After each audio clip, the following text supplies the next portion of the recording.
Bonjour et bienvenue sur la chaîne Vivre Enfin, la chaîne qui vous fait du bien.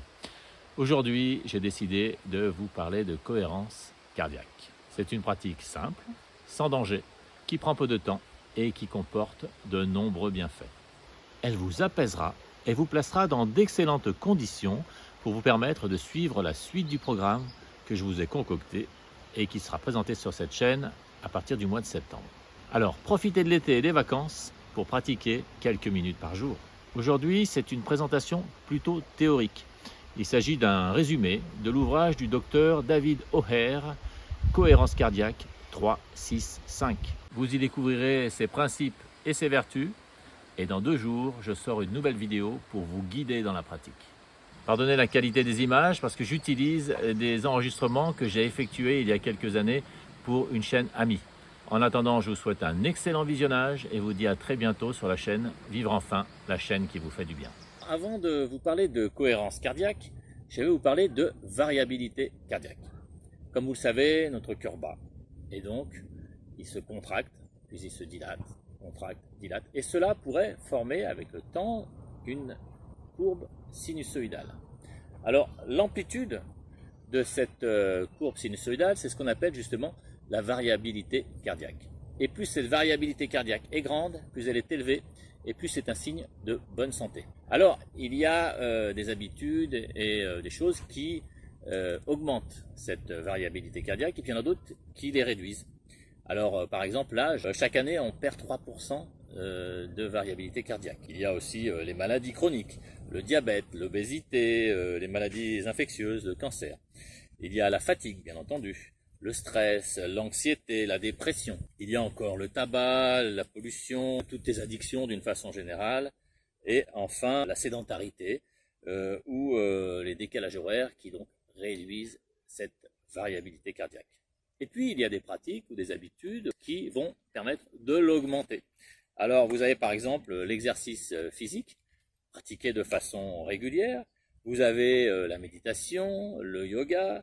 Vous avez une vie saine avec une alimentation équilibrée, un bon sommeil, et puis être entouré de gens qu'on aime.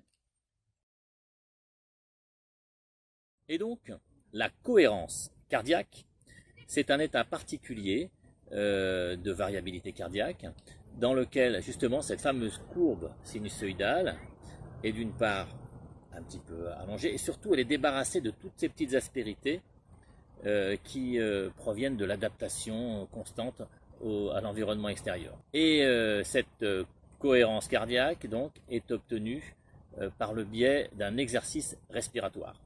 Alors, pour comprendre le principe, tout simplement, sachez que quand on inspire, eh bien, on stimule le système orthosympathique ou sympathique, c'est le système nerveux qui va gérer tout ce qui est fuite, combat, et qui est stimulé grâce à une hormone qu'on appelle l'adrénaline.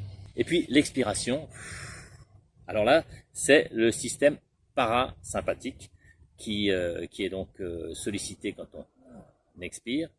Et à l'inverse, le système parasympathique, c'est un peu le frein du corps, c'est ce qui va nous permettre de nous relaxer, de nous détendre et de nous régénérer, si je puis dire. Les bénéfices de la cohérence cardiaque sont nombreux. Alors il y a dans un premier temps une augmentation de l'amplitude de la variabilité cardiaque. Cette pratique calme et apaise celui qui s'y prête. Il y a une augmentation de la DHEA, dite l'hormone de jouvence, qui réduit le vieillissement. Il y a une baisse du cortisol, donc, qui est l'hormone du stress. Il y a une augmentation des hémoglobines A, donc une augmentation de la qualité du système immunitaire. Il y a une augmentation des ocytocytes, donc l'hormone de l'amour, de la compassion. Il y a une baisse de l'hypertension artérielle et des risques cardiovasculaires. Il y a une augmentation des ondes alpha, donc ces ondes alpha qui améliorent notamment les capacités d'apprentissage. Il y a ensuite une augmentation de la dopamine, qui est l'hormone du plaisir. Une augmentation des sérotonines, qui luttent contre la dépression et l'anxiété d'une façon générale. Il y a une meilleure régulation du taux de sucre, donc très recommandé pour les diabétiques. Il y a une facilité pour ceux qui veulent perdre du poids. Il y a aussi une meilleure récupération à l'effort. Elle améliore bien entendu la concentration. Elle permet une meilleure acceptation de la douleur. Et enfin, elle réduit les inflammations. Voilà, je vous présente rapidement l'exercice 3, 6, 5 qui va vous permettre d'atteindre la cohérence cardiaque et on parlera à ce moment-là de résonance cardiaque. Alors 3, 6, 5, pourquoi? Le 3, parce qu'il va falloir pratiquer cet exercice 3 fois par jour. 3 fois par jour.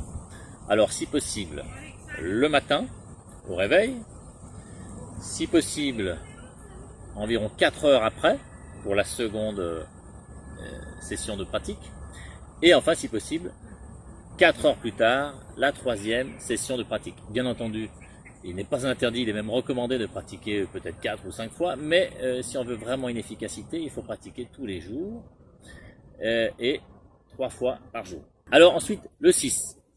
Alors le 6, parce qu'il y a 6 respirations complètes par minute. C'est la fréquence des respirations que vous allez devoir adopter. Alors donc, 6 inspire et 6 expire.